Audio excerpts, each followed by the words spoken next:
আমরা 15 দিন আগে এই পশুর হাটটি পরিদর্শন করেছিলাম এবং সেদিন আমরা বলেছিলাম যে ক্রেতা এবং বিক্রেতাদের স্বস্তিদায়ক কেনাকাটা এবং পশুর হাট ব্যবস্থাপনা সুন্দর করার জন্য সরকারের পক্ষ থেকে এবং সিটি কর্পোরেশনের পক্ষ থেকে যা যা করার প্রয়োজন আমরা করব।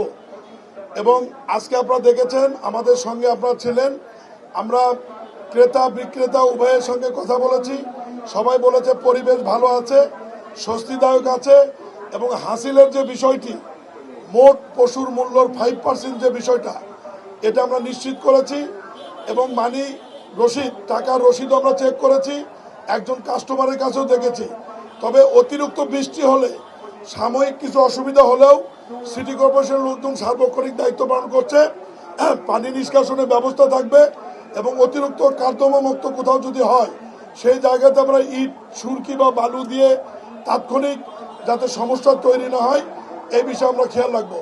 আমরা শুধু সাধারণ ক্রেতা এবং বিক্রেতাদের অনুরোধ করব যে সিটি কর্পোরেশনের কর্মকর্তা কর্মচারী ইজারদার এবং যারা আছেন তাদেরকে সহায়তা করবেন।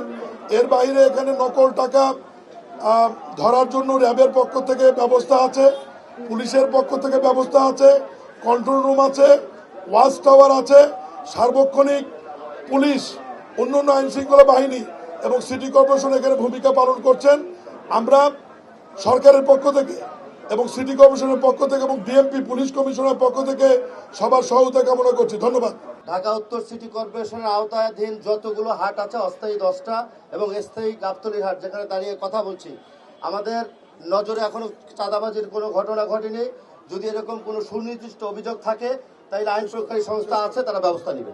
কোনো ধরনের চাঁদাবাজির জন্য সুনির্দিষ্ট কোনো অভিযোগ যদি থাকে আপনারা আমাদেরকে জানাবেন, আমরা সাথে সাথে ব্যবস্থা নিব। এখন পর্যন্ত আমরা এই ঢাকা উত্তর এবং উত্তর সিটি কর্পোরেশন এলাকাতে এবং দক্ষিণ সিটি কর্পোরেশন এলাকাতে গরুর হাটগুলোতে কোথাও আমরা কোনো চাঁদাবাজির অভিযোগ পাই নাই। যদি আপনাদের কাছে সুনির্দিষ্ট অভিযোগ থাকে আমাদের কাছে জানাবেন, আমরা সাথে সাথে কঠোর ব্যবস্থা নেব।